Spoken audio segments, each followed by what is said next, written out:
But just on that, the passage of those current bills, can you talk a bit more on that and what would happen to the economy? Because I know this is an area of interest.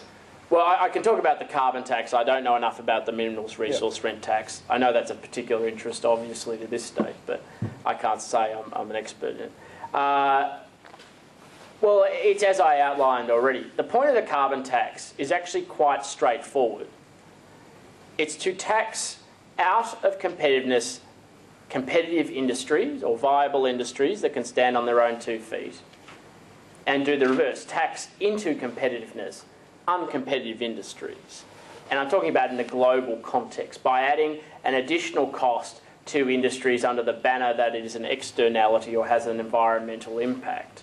And that will be the effect. That is fundamentally what it is about. That is, it's about saying we're going to make coal unviable by adding too much cost, and in the process we're going to make wind turbines more competitive. And those costs will then flow through... Sorry? You'll never get as far as that. We'll never get as far as that. All right, that's a separate issue about how far we get. But that is the basic point. That's all it's really trying to do. And those extra costs from the misdirection of capital, and that means, you know, back once upon a time, people talked about capital and it was the capitalists, meaning the rich who had all that money. These days, it's your super funds, so it's you. It's any investments and shares that you have. That money is going to go towards investments which will not deliver as good a returns. There's also, of course, the incredible amount of tax that will be consumed in that process, and hopefully over a few years you'll get to the point where, unfortunately, you won't be compensated under the scheme, but ultimately that will be because you're rich enough not to be compensated under the scheme. And it will be about your money being used for less viable purposes economically. Now, the question then is, and everybody can have different views on climate change, but it will not have any environmental impact unless the rest of the world does it. Because when it comes down to it, climate change and the growth in greenhouse gases internationally is purely an international problem.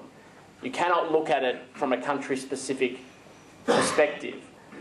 Anything we do locally and address in terms of a local externality will not have any effect without international action.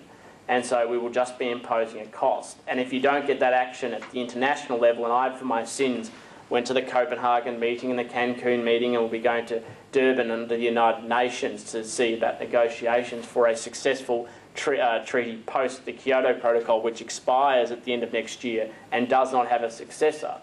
We will just be taking on those costs, a consequence of the carbon tax, and that will mean we will be a poorer nation, which some people may say is a good trade-off for if they're concerned about the worst-case scenario of the environmental impact of climate change.